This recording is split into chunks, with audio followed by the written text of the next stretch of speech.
Hello mga kasari! Bago ang lahat tayo kung batiin kayo ng Happy New Year! Yes! Grabe, 2026 na at napakabilis nga ng araw, no? Biruin ninyo parang kahapon lang ay 2025 na.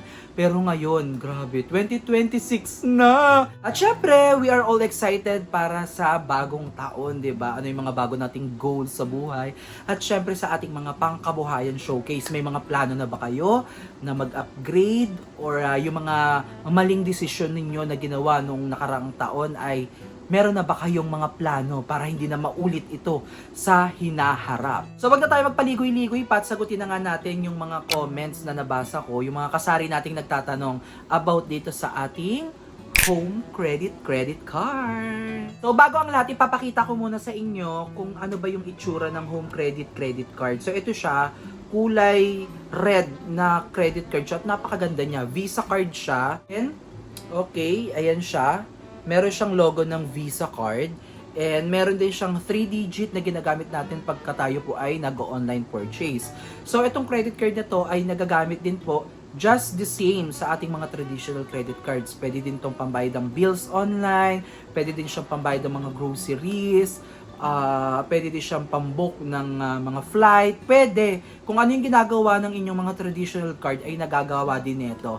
Isa lang yung hindi niya nagagawa, yung cash advance. Kasi di ba sa ibang credit card, pwede nyong gamitin yung cash advance ninyo, pwede kayo makapag-withdraw ng pera. Pero ito hindi, more on ano talaga siya, online banking, pwede din siyang online payment, di ba yung mga pagbabayad yun ng online bills, bayad kayo ng load or bumili kayo ng load, pwede siya.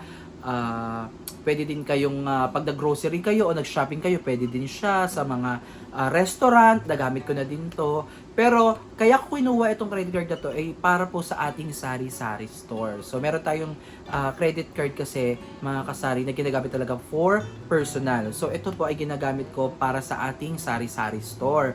Okay, the good news is tayo po ay na-increasean na ng 45,000 credit limit dito sa ating home credit. So, nag-start tayo ng 20,000, then naging 30,000, then ngayon ay 45,000.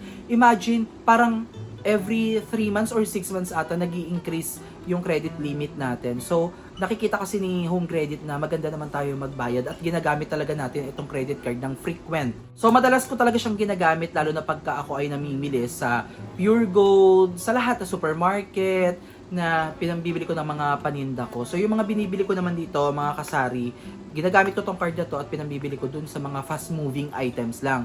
So ngayon mga kasari, ay tuturo ko sa inyo kung paano ko nga ba ginagamit itong aking credit card ng maayos para hindi tayo masisira, no? Tuturo ko sa inyo yung kahalagahan kung bakit nga ba mahalaga sa atin na may mga sari-sari store, lalo na sa mga small time, mga beginners, ang magkaroon ng ganitong credit card. So disclaimer lang again, ang paggamit po ng credit card ay maaaring makatulong sa inyo or maaaring kayo ay lalong malubog. Okay? So dapat may disiplina po yung paggamit ng credit card. Okay, yung diskarte one natin dito mga kasari is ginagamit ko ang credit card na to sa tuwing ako'y namimili ng mga paninda ko. So ito yung mga fast moving item. So isipin nyo muna mga kasari kung ano ba yung mga items na mabilis sa inyong maibenta, no? Na within 1 month or bago mag 1 month ay na-dispose nyo na yung mga produkto na yon. Kasi kapag ganun yung ginawa ninyo mga kasari, talagang kikita talaga kayo gamit ang pera na hiniram natin dito sa home credit. So ayun yung first natin. Second natin kung paano kumikita dito is via loading. Ayan, at saka sa mga pay bills. So, every time na may mga naglo-load sa akin, ay ginagamit ko yung home credit app ko. Yung home credit app, gamitin nyo lang yon at pwede kayo makapag-load doon ng kahit anong mga promos ng iba't ibang service provider, kagaya ng Smart, Dito SIM, TNT, Globe, Talk in Text, TM. So, andun yung ano natin, no, yung iba't ibang mga service provider. And then pwede din tayo magbayad at tumanggap, no, ng mga pay bills, Meralco, Maynilad. So pwede tayo magbayad doon using our home credit app na nakalink yung ating card. So every time na ako ay naglo-load, syempre bukod sa aking top up, 'di ba, for example, for every Go 99 plus, may plus 5 pesos ako doon, meron pa akong rebate dito kay home credit app. So ang pangatlong nagustuhan ko naman dito mga kasari ay sa tuwing magbabayad na tayo ay agad-agad na po-post yung ating binayad, yung payment natin. Like for example, ngayon ka magbabayad, magre-reflect agad yung payment mo at magre-reset ulit yung iyong credit limit. Like for example, 5,000 ang iyong utang dito kay Home Credit. So pag nagbayad ka ng 5,000, automatic, pag na-receive niya yon within that day, ilang minuto lang, as in, kapag na-refresh mo yung home credit app mo, ay talagang madadagdag na yung 5,000 na yon agad-agad dun sa credit limit mo. So, you can enjoy again, no? Pwede mo ulit mapaikot yung iyong puhunan, no? Kumbaga, dito nga, mga kasari, malaking bagay talaga to kasi lumago yung ating mga paninda, no? Hindi na natin ginagamit masyado yung ating personal money. So yung personal money natin is pang backup lang natin yon. Pero sa awa naman ng Panginoon, ayan, nababayaran natin siya at dahil nga continuous tayong gumagamit ng kanyang card at maganda yung ating payment history, wala tayong late payment, wala tayong minimum amount due na binabayaran lang. So always full tayo nakakapagbayad kaya ini-increasean tayo. And hopefully this 2026, 'di ba, abangan natin baka mai-increasean ulit tayo kasi malaking bagay ito mga mare lalo na sa mga starting pa lang na magbi-business ng sari-sari store. Syempre, napakalaki talaga ng puhunan kahit sabi mong maliit lang eh. Dito, pwede nyo nang gamitin itong card na to sa inyong pamimili ng mga mabibili sa mga supermarket kagaya ng Pure Gold. Kung kayo ay member ni Aling Puring, 'di ba? So mababa din naman sa Pure Gold yung ibang items, no? Not all pero mabababa din naman yung ibang mga ano doon. Pwede naman din pang paninda, 'di ba? Kung tayo ay mga sari-sari store lang naman at hindi naman tayo pang wholesalan. So maganda na ding mamili kay Aling Puring. So hindi ito sponsor ni Aling Puring ng Pure Gold pero based on my experience, maganda ding mamili, very convenient din mamili sa Pure Gold kasi mabilis yung mga cashier, tapos malamig, very convenient kapag ka mamimili ka, hindi ka pagpapawisan, 'di ba? Kahit sabihin mo na napakahaba ng pila minsan, talagang okay din naman, no? Very reasonable naman yung prices nila sa kanilang mga paninda kasi syempre, binayaran mo din naman yung convenient mo dun sa pamimili mo. So kaya nasabi kong maganda din siya kasi syempre pwede nyong ipamili ng mga basic needs, 'di ba? Yung mga kape, mga asukal, meron na yan sa supermarket, 'di ba? Kagaya ng Aling Puring. Kagaya sa Pure Gold, meron na ding mga instant noodles, mga kape, mga condiments, yung mga dilata, yung mga madalas o yung pang araw-araw na mabibili, pwede nyo nang bilhin. So yung pera na hawak ninyo na pampuhunan, yan yung pwede nyo ibili sa labas, kagaya ng mga frozen foods, kasi hindi ko masasuggest talaga na doon kayo bumili kasi medyo mahal. Mas mura pa rin talagang mamili ng mga frozen foods sa palengke, sa mga market dyan, mga hot dogs, mga tocino. So doon nyo bilhin yan sa labas para mas malaki pa yung benta ninyo. Then sa soft drinks, maghanap kayo ng mga talagang supplier ng mga soft drinks, no, yung mga may mga ahente talaga, doon kayo bumili sa labas kasi mas mura, mas mababa yung ano doon, yung presyo, yung mga itlog, mantika na tingi-tingi. Yun na, doon nyo gamitin yung hawak ninyo talagang pera na pangpuhunan. Pero dito sa card, dito nyo pwedeng gamitin yung mga sinabi ko sa inyo, yung mga instant noodles, mga chicherya, yung mga pwede nyong mabili na fast moving naman, no, sa inyong mga tindahan. Kasi kaya sinasabi kong fast moving dapat yung bilhin ninyo kasi syempre, eto kasing si credit card na Home Credit, kagaya ng traditional card, ay meron din po yung mga due date. So, kailangan bago mag-due date at kapag dumating na yung statement of account ninyo, on or before ng inyong due date, ay masettle nyo na para at least hindi kayo maging delinquent sa inyong alam niyo na yun, di ba? Sa inyong pangungutang, dapat always maganda yung inyong track record para at least, di ba? Matutuwa sa atin yung mga nagpapautang, no? At gaganahan pa sila na magbigay pa sa atin ng mas malaking credit limit na magagamit natin para mag-expand yung ating business. Kasi napakalaking bagay nito, mga kasari, di ba? Kasi aminin na natin sa hindi, minsan nagagalaw talaga natin yung mga puhunan natin. Like for example, may mga biglaang gasto, so napapagastos talaga tayo at nagagalaw natin yung puhunan natin. Aminin natin yan o sa hindi, maaaring ang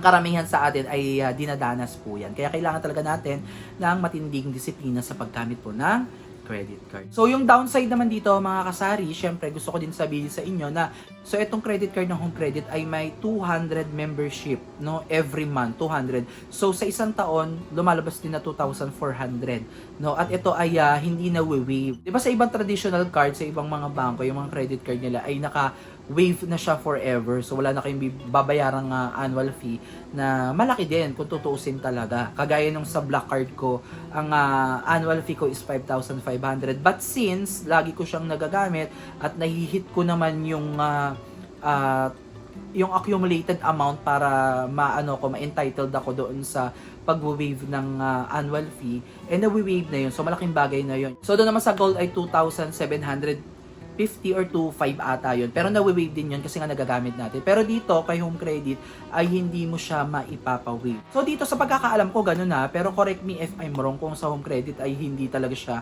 na-waive. Kasi kahit anong gamit mo talaga sa kanya, kahit on time ka pa magbayad, kahit ahead of time ka pa magbayad, meron talaga 200, hindi siya nawawala kasi nadadagdag talaga siya sa SOA mo every month, no? May makikita ka doon na may 200 pesos kang membership fee na tinatawag. So, kung kukumputin mo, 2,400 din yun. Pero para sa akin na ginagamit naman siya sa business at sa sari-sari store, so hindi na sa akin big deal yun kasi nga syempre, ginamit ko naman yung pera nila na hindi ko naman pera, na kumita naman din ako, no? So, parang it's a win-win situation kasi pinahiram nila ako, then niroll ko sa aking business, nakapag-save ako, lumaki yung aking inventory, nadagdagan yung inventory ko. Kung yung dati-dati, dala-dalawang sardinas lang, tatlo-tatlong sardinas, ngayon nakakapag-5 sardinas na ako na iba't ibang brand. For example, ganyan. Sa mga chichirya ko dati, konti-konti lang. Ngayon nakakapagbili na ako ng maraming chichirya.